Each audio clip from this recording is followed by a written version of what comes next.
to help others has to be at the expense of yourself. This debate takes place when helping others and personal gain are mutually exclusive. Please get that right on your side. Okay. Yes.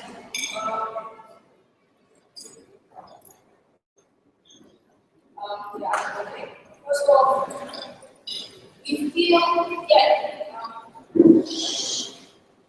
that what we mean to say is that yes, it is possible that the personal gain and help others, but there are cases, many cases where we feel like learning emphasizes this loss, that everything that you have to help for the good of others. When that happens, I mean, we're going to do something for the good of others. That's why we feel like it just makes it so that the help that is bigger is less likely to benefit the person in question.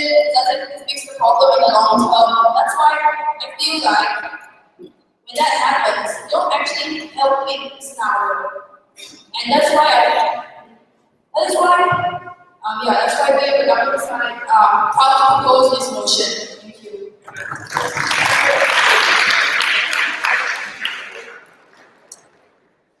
Thank you for that speech, Prime Minister. Before we call upon the second speaker, I'd like to remind the audience, if you're going out, please make sure you do not bang the door. Make sure you go out in between speeches. But if you have to go out, please close the door so as to not disturb the judges and the other people concentrating on the debate. All right, to open the case for opposition, let's call upon the leader of opposition.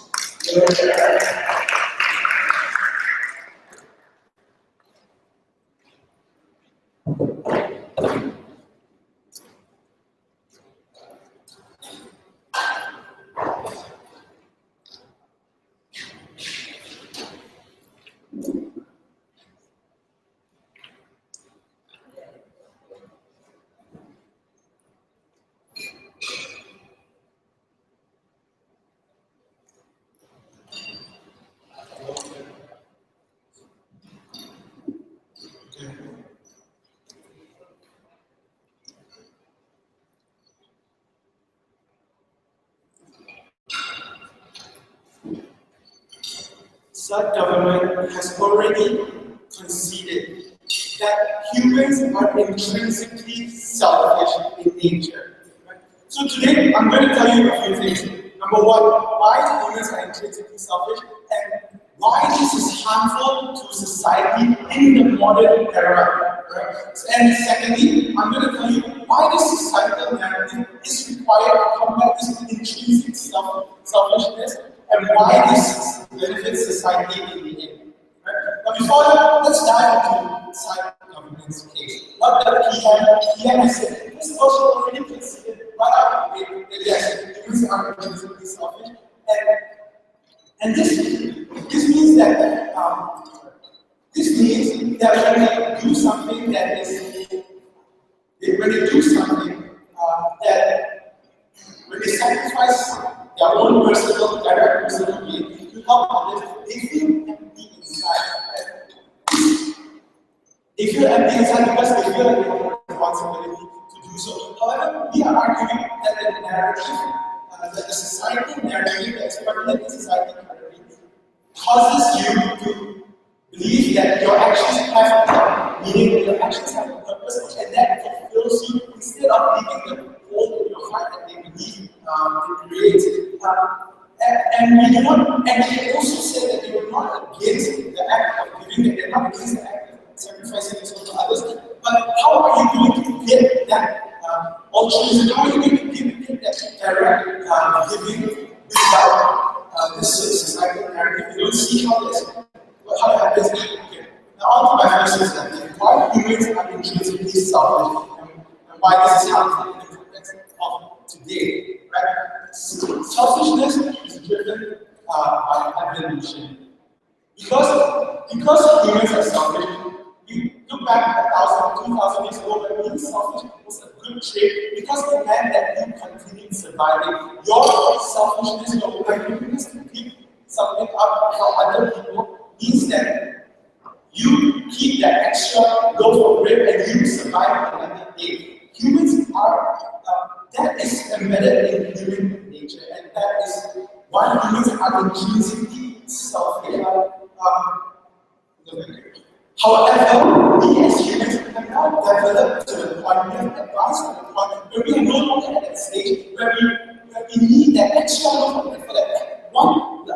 that one extra day to survive. No, we are living in integrated societies where we depend on each other for these resources, where we depend on each other. We rely on people to provide these resources for us, and so we don't have to compete as heavily as we used to. So, what are the harms? What are the harms of a society that doesn't have this narrative? What's the harms of a society that is selfish all the time without this narrative to drive them to be altruistic as we believe? Right? No, thank you. People feel less obliged to help others. This is an undeniable fact to conclude, because without this narrative, people are less obliged to do that. So what happens is the people who need the help the most, the poor, the needy, the minorities, they do not get the help that they need, because to help them is a direct transgression of their own personal gain. People don't have anything to gain by helping the lowest class in society. So therefore, without the societal narrative, without the idea of altruism, of philanthropy being a good thing, this would never happen. These people will never get the help that they need. These people will always suffer, and this is a tangible harm on 3 levels. On the individual scale, individual people do not get the help they need because they have less to offer to the person who's giving them help. Right? If the person that I am helping has nothing to offer me, I am less likely to help this person. And this person suffers because they were not fortunate enough to be born in a rich family or whatever situation that they are in, because they don't have anything to offer to people who are more fortunate. Second, this is not a society that we want to live in. This is a society where everybody, where the poor and the needy are always stuck in their right front. Yes, you have already said that these people are obliged to give. So wouldn't these people who are unfortunate, who are unfortunately not wealthy, wouldn't they feel bad that they cannot fulfill the obligation to give? Could you please explain? Yes, okay.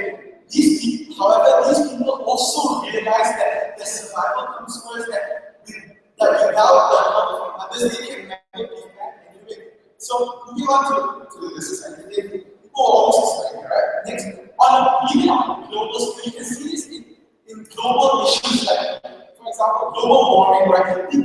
Countries always think of themselves, but this is why current policies don't work for global because these policies benefit people in the future that we will never see, and that is why we will never take these things and we don't get the benefits now. That is why it is harmful, because we will never take action. The second thing is that why is the societal narrative important in context? First of all, with the advent of this societal narrative, people are more pressured to do this. People have the obligation to do this. Now, this needs a few things. First, people are more obliged to help others. So this means that the harms that I listed off previously will exist in a lesser scale. Under outside. Under your side, the harms that I listed off will happen much greater than they would on our side, because nobody will feel pressure to do so, nobody has an obligation to do so. That's why on our side, these harms are minimized, and on the outside, these benefits are mutually exclusive on our side, and they have not told you why being selfish in this era is harmful. Why this selfishness brings benefits to society and to individuals. That's why I'm here.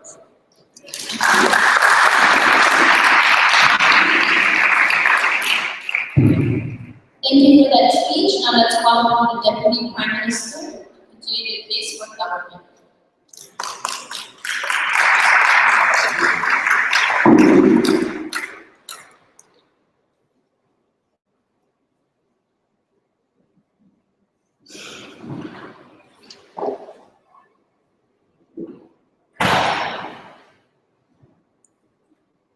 Human beings are selfish people. Yes, we acknowledge that. But the reason why human beings invent social narratives such as this is so that they can make themselves look good. They can justify why they do this. And we believe that this is actually a facade. Because when human beings do this, our explaining this facade concept in my perspective. Secondly, I disagree with side opposition saying that people are less obliged to give. Therefore, there is a social narrative that forces these people to give. Now, when you force people to give, people are more likely not to give because it is something that you force upon them. And when they don't do it, they feel guilty when you don't do it. Now, what happens when you see someone who doesn't know that you? When you see someone who doesn't give up something for another person, you feel that that person is being selfish, and we feel that this is unjustified because sometimes that person does not have the means and the resources to give up the personal gain. Because if they give up their personal gain, they have to survive. Now, although it is said that the poor has to survive, it doesn't remain depend on the needs of the people, and therefore I will elaborate on these four issues later in my perspective. So my very first point is the point of a social narrative is to force society, and it's something society forces its members to do. Because they feel that its members won't do it out of a sincere heart, they won't do it on their own initiative. And the very reason why you have people is because you want to do it sincerely. No, thank you. Because you want to do it sincerely. Now, when you bring this social narrative and this peer pressure into getting them to do something, this defeats the very purpose of helping a person, the very reason why you give for a person. So this is my very, I'd like to give an example. Now when you see someone giving like $1 to a poor person, what do you feel? You secretly praise that person because this social narrative makes you think like, oh, he's doing the right thing. So you want to try to also give. But no, thank you. Think about it. How much do you actually give to a person? Honestly, $1, $2, and most maybe 10. And what do? You just help them for that one meal. And maybe, no thank you. You just help them to get a meal and maybe they might not eat with a happy stomach for a day. But when this social narrative does not really address the root of poverty, they don't really address why poverty occurs. So in a way, these people are just fueling an endless cycle. This social narrative is just fueling a cycle where people just keep giving and giving and giving the poor. What is solve? Nothing at the end of the day. This social narrative just obliges, no thank you, and forces people to give without solving anything. Which leads to my very second point. What? No thank you. My second point. What about those that don't have the means to sacrifice themselves? And this I will refer to the poor. Now the poor here are at the end of the line. They are the very people who people give themselves and rarely people give monetary gains. People give of their time, street feeding and all. But what can the poor actually give? Now then the poor is labeled as selfish because and people are more likely to discriminate against the poor because of their unwillingness. The reality of this is that the poor don't have the monetary gain. Maybe because we were born into a poor family and because people just have given them money, just spur this endless cycle and didn't really solve the reason for this. So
for opposition. Let's welcome the Deputy Leader of Opposition.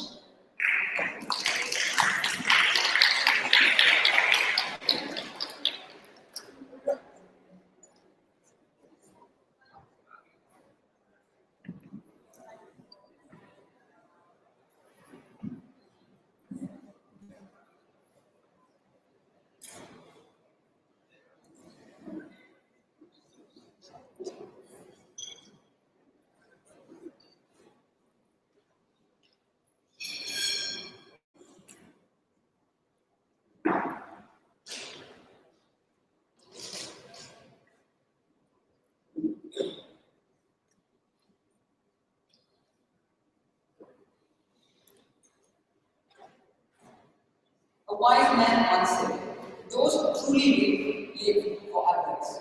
So, based on this, I would like to go through some rebuttals before moving on to my substantive as to why selfish happiness is better than selfless happiness is better than selfish happiness, and then why the narrative is used as an ideal.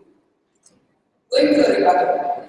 They came and their whole deputy prime minister's speech was based upon poverty and how the poor will suffer. But looking at the motion, we see that it says sacrifice. We are telling you that sensibly speaking, you can only sacrifice or give what you have or potentially can have. So poor people will do, and they don't require to give the millions, a millionaire can, a millionaire person will be. So please explain how these poor people will start giving up millions and everything.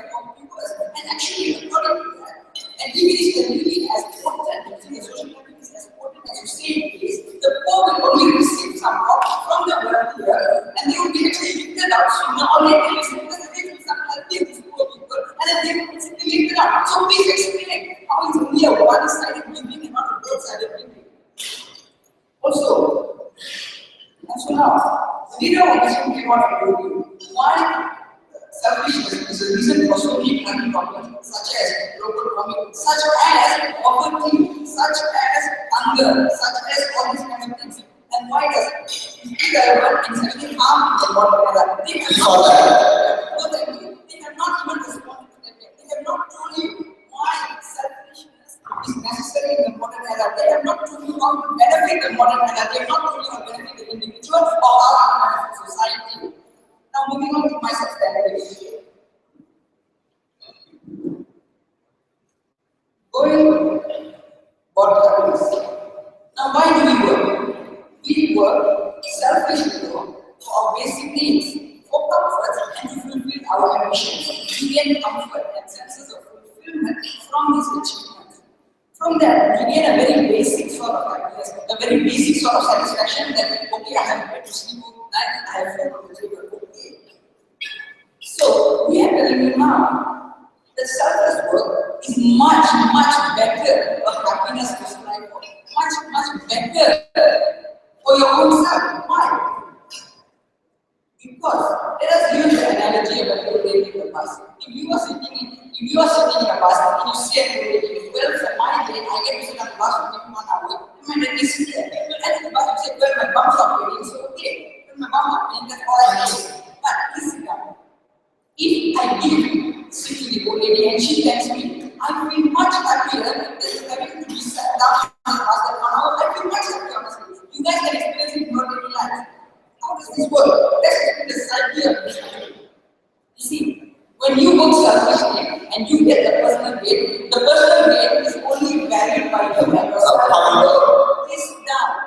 Then, when you work for others and others appreciate your contributions, appreciate what you have done, then 2 people appreciate that, more people appreciate it, and then the level of value of happiness increases. And the purpose is if the social network is there and everyone cares about each other and helps each other. Actually, the reason we have families and we have birthday parties is to surround us with happy people who actually care about us. So using this way, the whole world will strive to care for each other and be happy and make the world a better place to live in. So let us analyze why sacrifices increase the value of our happiness. Wisely. Yes. So what is not getting happiness from this direct and indirect benefit? It's not usually part of both sides.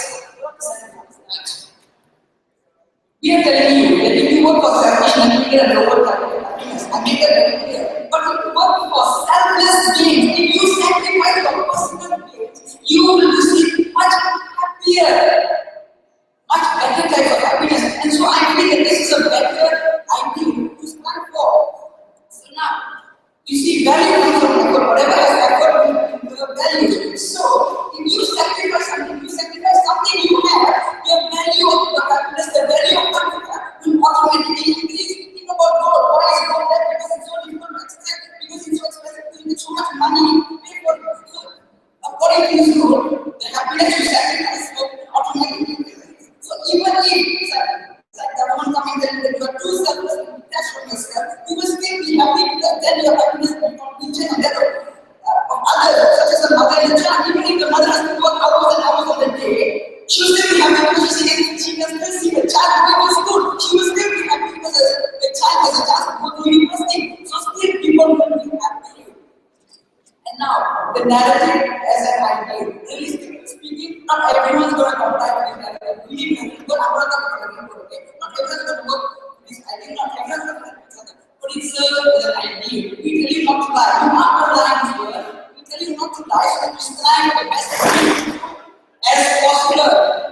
So, we use this idea as a benchmark. Push yourself to this idea for the betterment of society, for the betterment of yourself, as I've said in my speech, and for the betterment of society, as my Prime Minister, as the leader of opposition has said.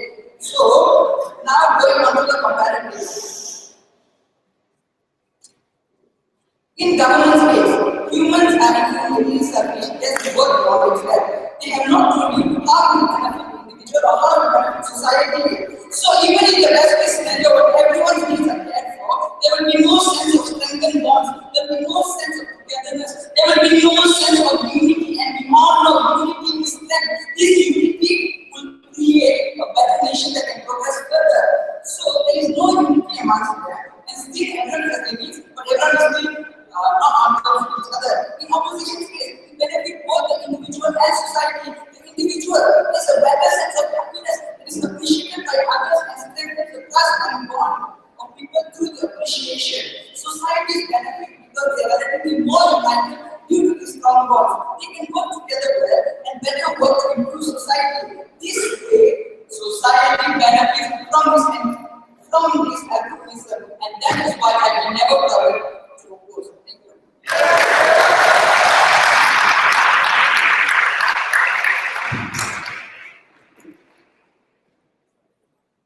The audience is reminded to please keep the noise to a minimum. Alright, thank you for that speech. Now let's call upon the government whip to conclude the constructive part of the government case.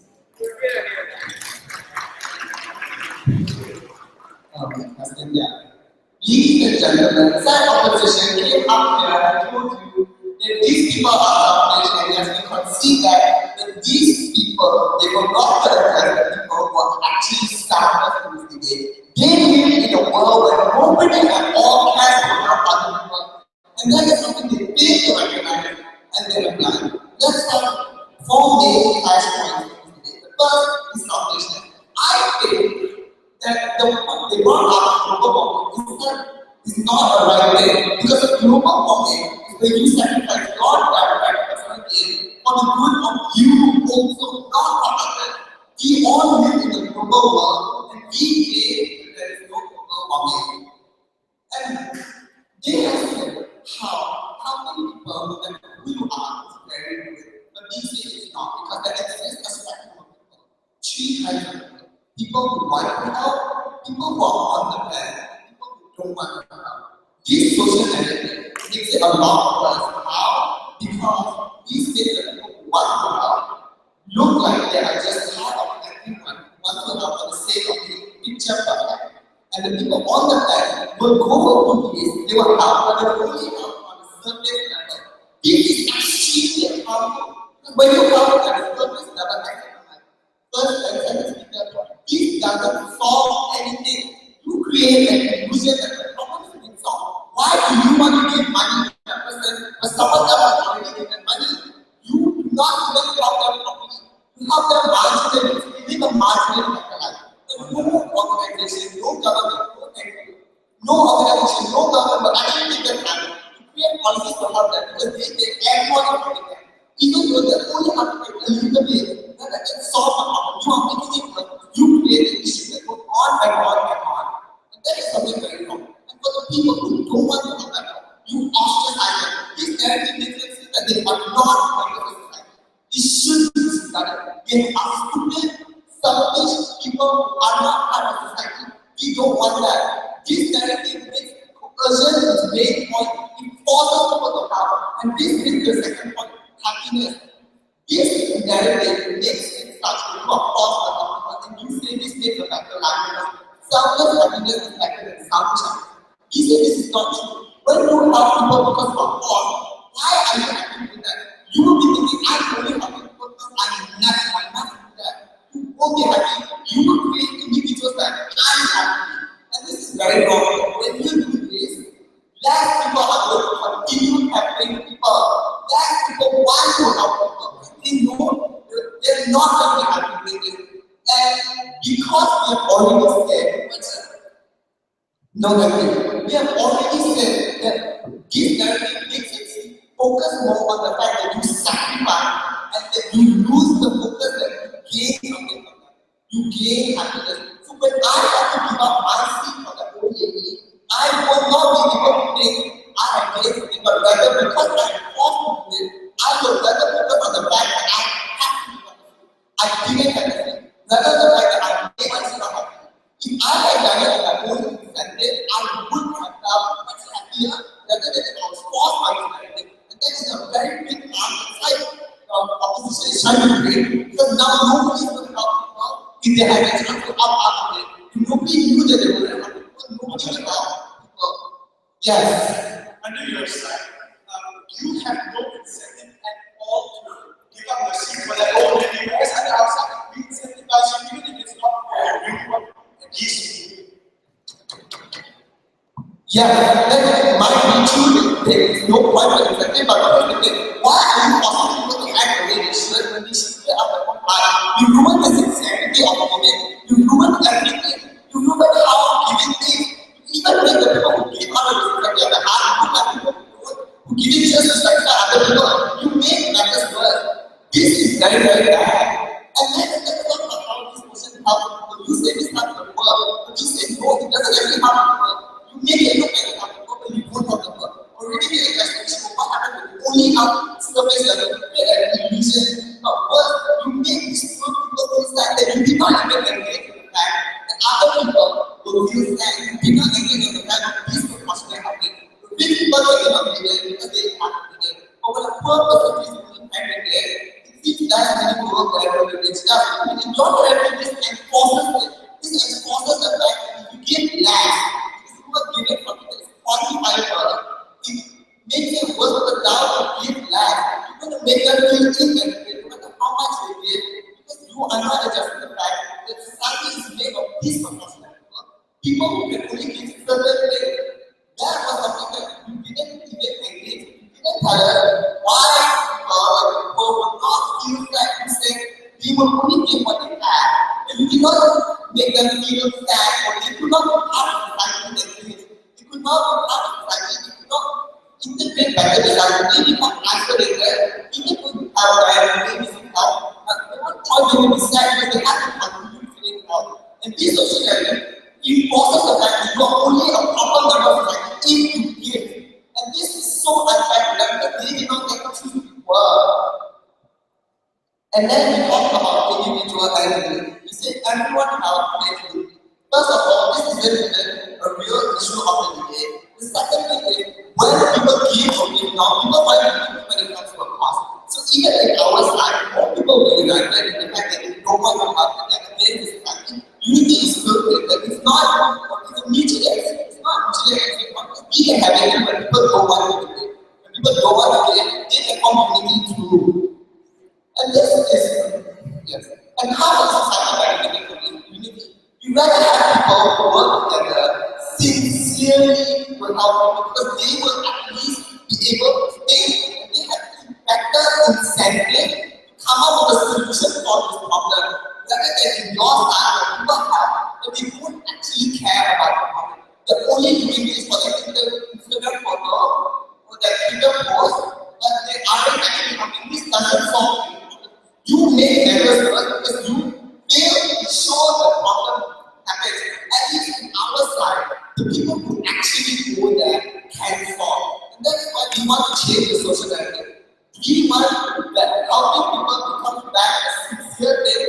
We want people to help our products, just not become their false food. And that is why we strongly propose, because we know that our world is much better than our world. Thank you.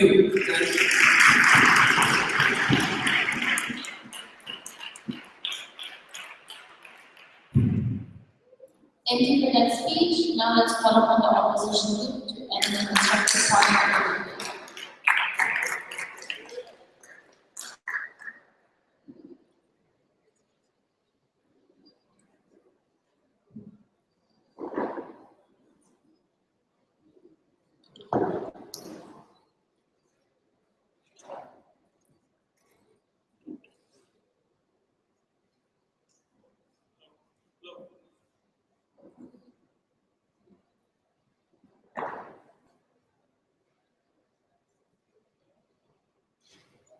Hello.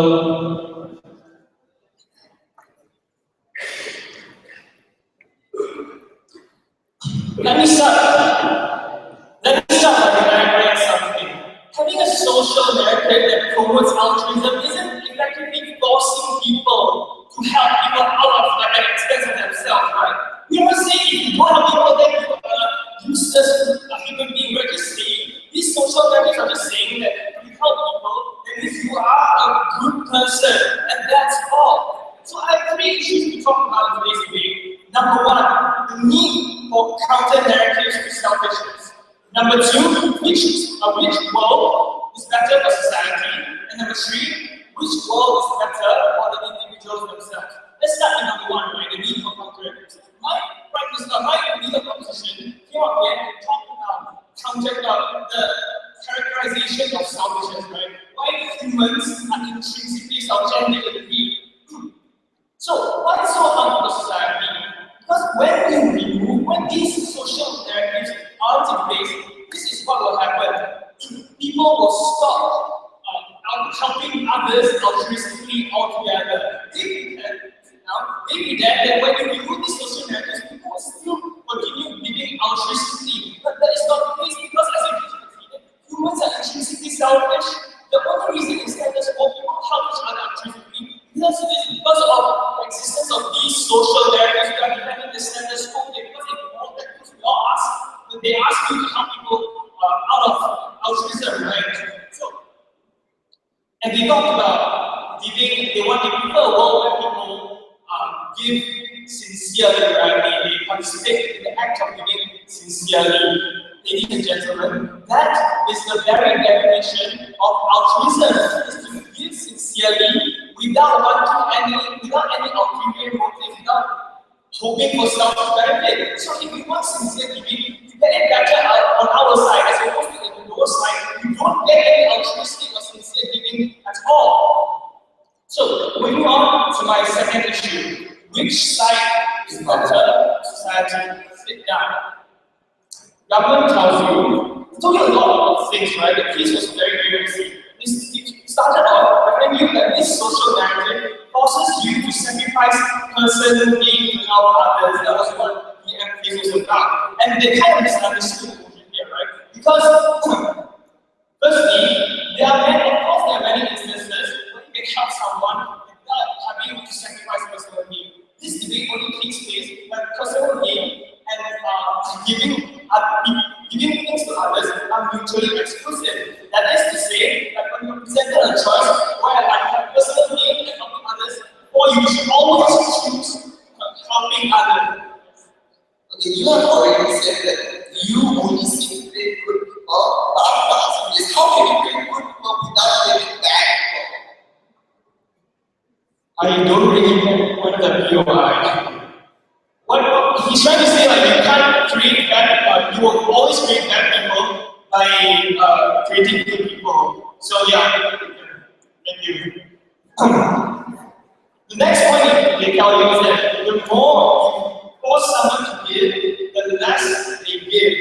And then it went on to tell you that the people who don't give will feel guilty, right? And this is a great contradiction because you don't want to feel guilty. Of course, you'll be able to prevent the feeling of guilt. There's a deterrence here. Number three, they say that this doesn't address the root cause of social problems such as poverty. Ladies and gentlemen, this social narrative isn't mutually exclusive with other solutions of poverty. It doesn't mean that when you have this social narrative in place, like all the other people start thinking, oh, poverty will be solved and we'll stop funding charity organizations to help poverty. And we would even argue that under our side, these efforts to solve poverty is carried out in a even better manner because now these rich people, the people who are in charge of all these economic and power structures, they have an obligation to help the people who are needy without ever thinking about personal gains and selfish gains. So on our side, we give a lot of analysis on why this is beneficial for society. We talk to you about like how you benefit the individuals. We talk to you even expand the scale of global warming. And let me tell you now why this global warming and this global warming example is very, very, very powerful. Because this is how global warming policy works, right? These countries need to sacrifice their own direct personal needs in this timeline to help all the future generations of the other timeline. The benefits are not repeated upon themselves, ladies and gentlemen. This is a long-term solution and it can only be in place if people start thinking altruistically. The fate of the planet is like literally in the hands of this social narrative.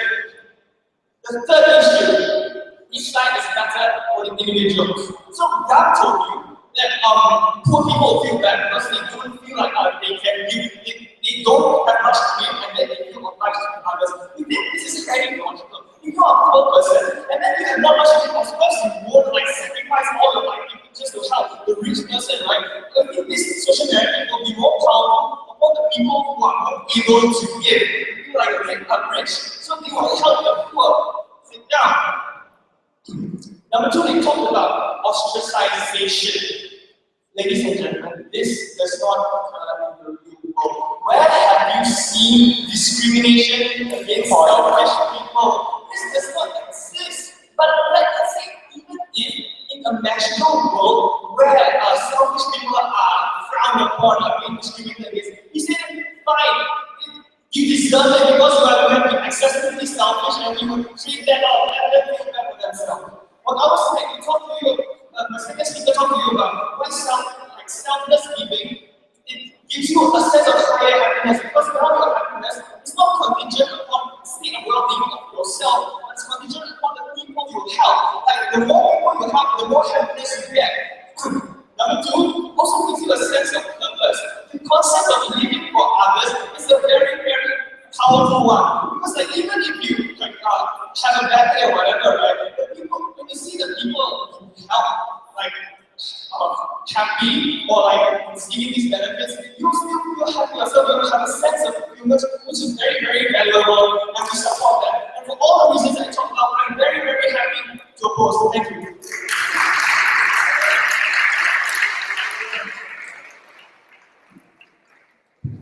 Thank you for that speech. Now let's move on to the opposition reply.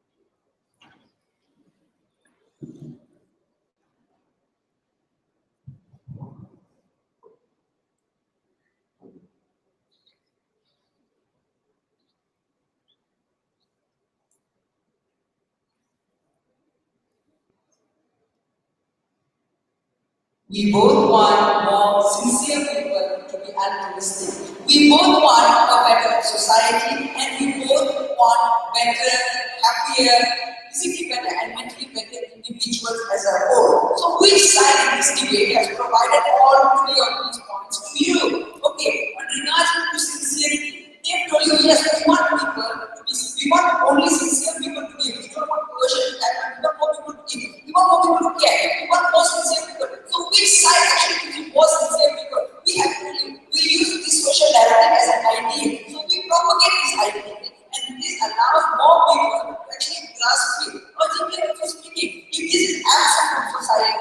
then its effect on molding people's character, molding people's ideals towards its less.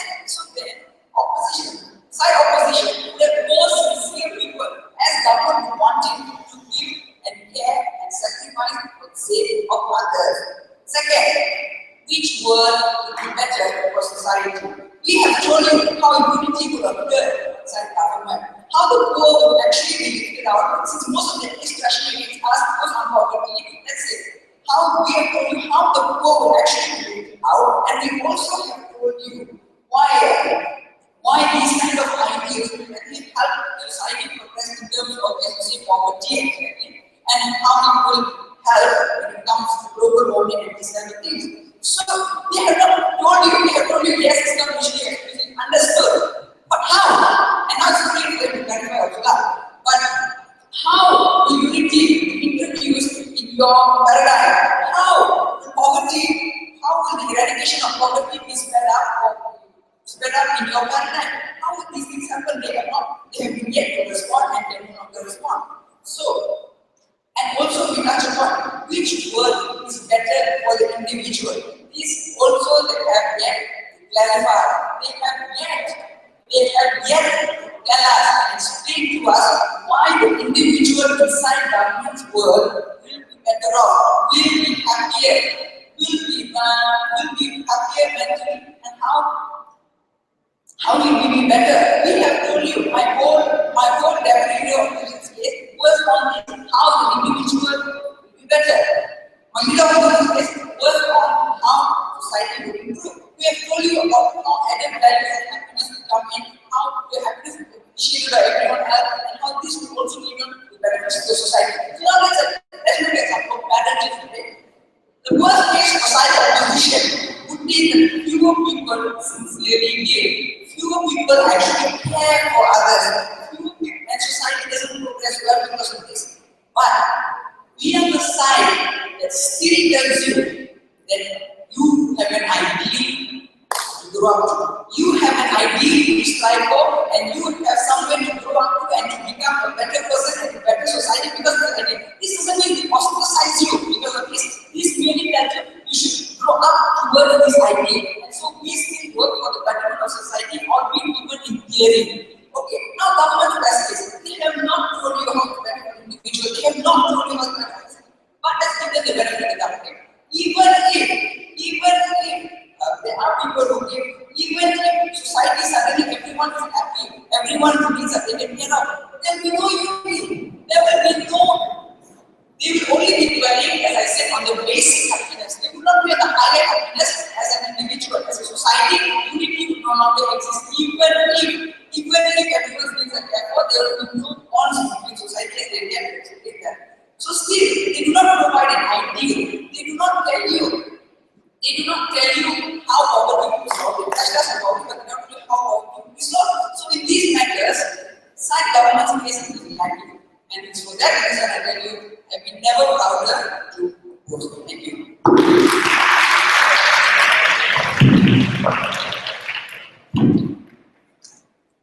Thank you for that speech. Now to end the grand finals of the 2016 MNSDC. Let's call upon Governor Pai. Okay, we have clashed on several issues in this debate. Say, does a society actually actively force or indirectly force the members of the society to do something? I say yes. They say that when you debate between an ideal, between a self-idea that there is a bunch that you give is good, but it's ignoring the idea that when there is good not measure up to this ideal, and then people that this thing is some standard, they clarified in our speech. And when that happens, if people, this condemnation negative people either can't give or are not in a position to feel the need to give, to create, actually more in that is negative condemnation is the coercion we're talking about. One that makes them feel need to give up the appearances, give some standard help. How can you actually guarantee that this substandard help will actually benefit the people that think on the surface to benefit anyway? Next bit, is without a social narrative, is there an incentive for people to still do good? Yes, we say yes. You know why? Because the incentives feel when they do good things, it's still there. Feeling of benefit that people see inside is still there. Without the social narrative, what we are saying is that we are removing the pressure of people who are not in a position currently to give, feel that now is not the time to give, or who may feel that now is not the time when they are able and possible for them to give, and make courses them in doing so. What you're creating is a culture that we value the people who give out the true altruism of their heart, because at the end of the day, we're creating them the people who also give out the same appearance, out the same looking good in society, out of fear of condemnation from the rest of society, of the narrative that is propagating society. What if we told you? Like, we are this horrible, we are this version in society, people who may not feel like they want to give, and people may feel like they may not want to give, who cannot give, they feel, well, and basically, forced into giving, they feel low satisfaction. That was again the point brought up by the opposition side, which is that there will be unity and tolerance. There will still be undercurrent of this ranklement that's not addressed and being hidden, and there will be a facade where this disappointment, this anger and recourse will bubble up as a sort of undercurrent will eventually reach the surface. Your investment in health, as we have told you, means that there are times to help when the hinder, rather than help, when the help will also address surface level issues, and when the help will promote a false sense of complacency that will not actually address the issue that needs to be addressed. What we're saying is that under their paradigm, the social narrative basically against the social narrative where they don't provide evidence of a long-term solution for these issues. So overall, there is a less fair attitude, a fulfillment of quota, so attitude towards helping people. Because that's what society wants. What I'm saying is that under our paradigm, it will be a long-term, there will be people who invest, and people who strong need to invest in these health issues, and these people will benefit society. But that goes in a small world where short-term, short-term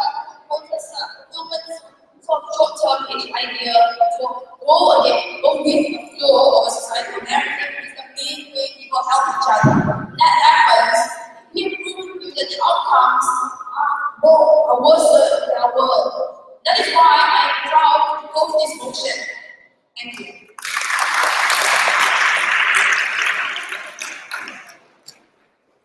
Thank you, Government Reply. I would like to thank all the speakers and across the floor, shake hands, and thank you for the grand final.